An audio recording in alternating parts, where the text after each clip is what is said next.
Welcome back to my channel Blister Tech. Today we are going to see about an interesting topic in Java called Island of Isolation. Before going into this topic, let's see what is a garbage collector. If an object has no reference or if the same object is pointed to null, then in heap memory, these objects memories are destroyed by garbage collector. Let's see how an object is eligible for garbage collection. If an object points to null, or if the reference variable in the class is reassigned, or if the object is created inside a method, or else island of isolation. To call a garbage collector inside a function, you need to use system.gc.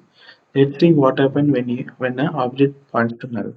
In this program, I have created an object now with the inbuilt class date. So now is pointing to a value in a particular memory location.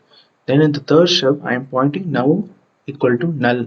So this now is now pointed to null. That is, it is not pointing to any memory location. So the value in this particular location will be destroyed by garbage collector.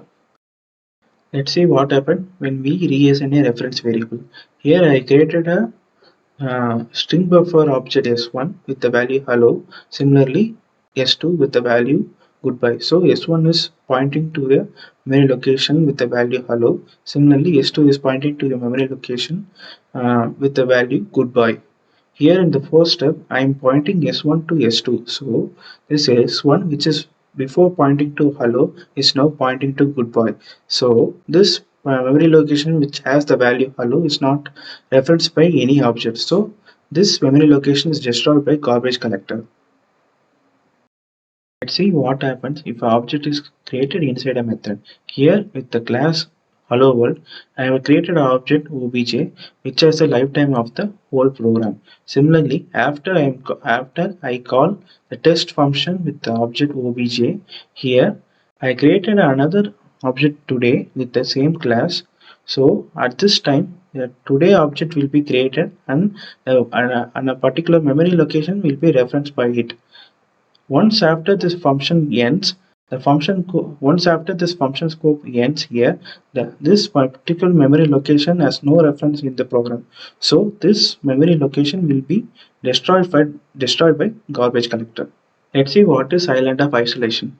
Under the class test, I have created a variable I equal to 0. Inside main function, I created two object T1 and T2. So T1 and T2 are mapped to the same memory location with the value 0. Why these two are mapping to the same location is in heap memory for the same value, different memory location will not be assigned. This particular memory will be shared among all objects. Similarly, and in next function, t1.i is mapping to t2. So let's first remove this arrow. Now this 0 value that is this memory location can be reached by T1 through T2. So the garbage collection is not done here yet. Similarly, here T2.i equal to T1. That is T2.i is pointing to T1. Let's here remove this arrow. So here, similar to the before, the value 0 in the memory location in this memory location can be reached by T2 through T1. Then here T1 is now pointing to null. So T1 is not pointing to any value now. Similarly, T2 is not pointing to any value here. So this particular memory location with the value 0 is not pointed or referenced by any objects. Since this is alone, this is called island of isolation. And thank you for the under subscription guys. Like the video, share the video, subscribe to Blister Tech.